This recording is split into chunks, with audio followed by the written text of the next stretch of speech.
Bem-vindos de volta! Nesse vídeo vamos falar do XPS, a espectroscopia de fotoelétrons na região de raio-x. Enquanto no FTIR estudamos a vibração das moléculas a partir da luz transmitida pelos materiais, no XPS estudamos os elétrons que vêm das moléculas. Mas como isso é possível?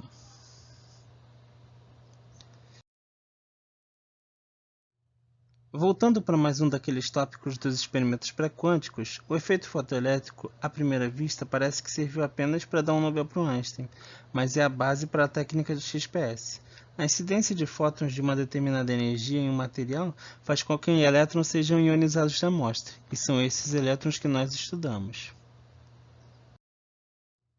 A técnica de XPS floresceu devido ao trabalho de Kai Man Bohr Sigman, o que lhe rendeu o Prêmio Nobel de Física no ano de 1981.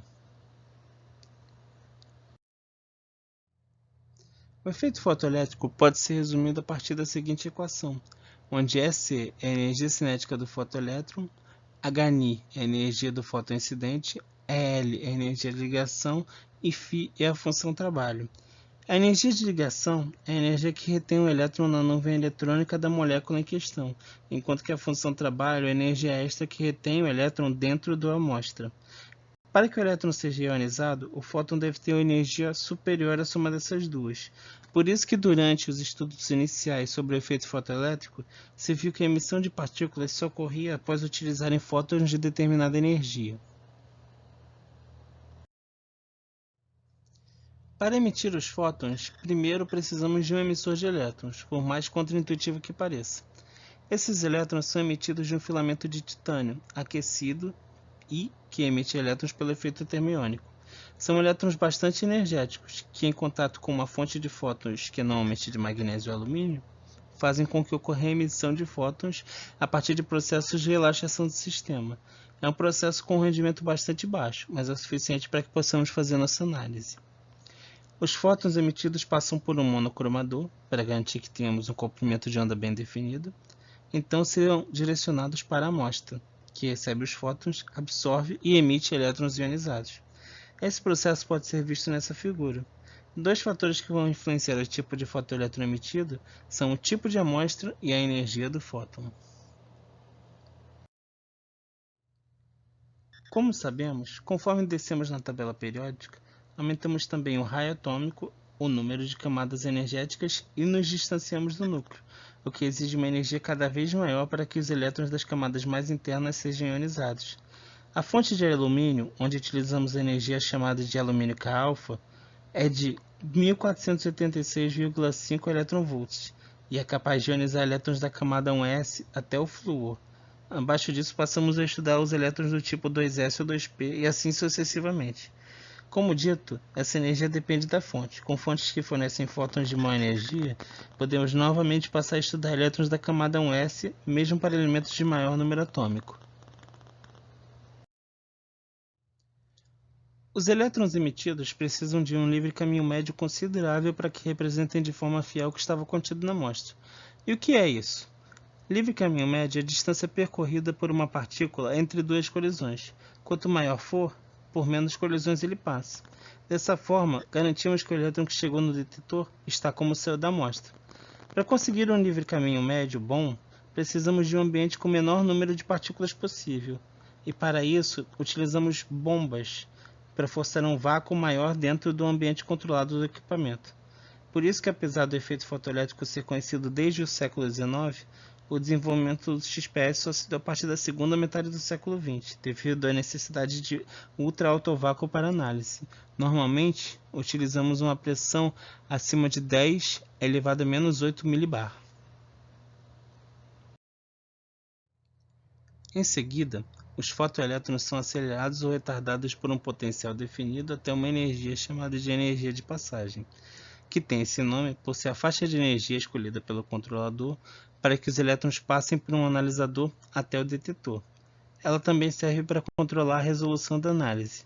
Se colocarmos uma alta energia de passagem, teremos uma análise rápida, mas com menor definição, enquanto uma baixa energia de passagem nos dá alta resolução, mas maior demora.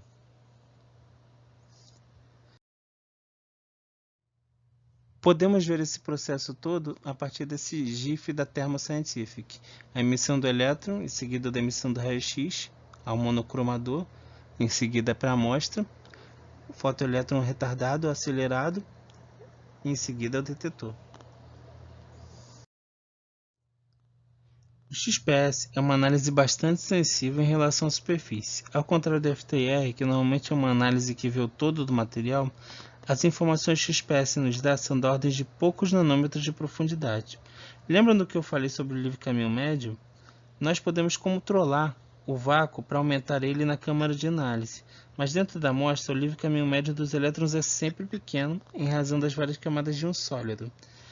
O elétron que estava em camadas mais profundas acaba passando por um processo chamado de espalhamento inelástico, onde ele perde energia e não consegue mais escapar do material, o que não é o caso com o elétron que estava na superfície do material, que é ionizado e consegue se separar dele. Por isso que quase todos os fotoelétrons analisados são relacionados com a superfície, que em muitos casos é algo interessante quando se quer estudar fenômenos interfaciais. Também temos elétrons que são oriundos de camadas mais profundas, mas conforme vamos descendo, a probabilidade deles serem emitidos diminui exponencialmente até chegar a zero.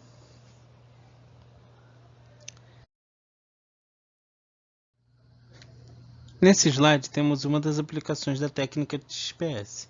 Como fotoelétrons têm energias de ligação bem definidas, podemos, a partir da intensidade deles, obter informações sobre a composição química de um material. Fazendo esse espectro de varredura, podemos saber disso mesmo sem saber qual é o conteúdo da amostra previamente. No exemplo que temos aqui, temos o espectro de varredura do nylon e a molécula. Temos 3 picos bem definidos, que são os esperados. Um pico de carbono próximo a 300 eletronvolts, de nitrogênio próximo a 400 e oxigênio próximo a 530 eletronvolts.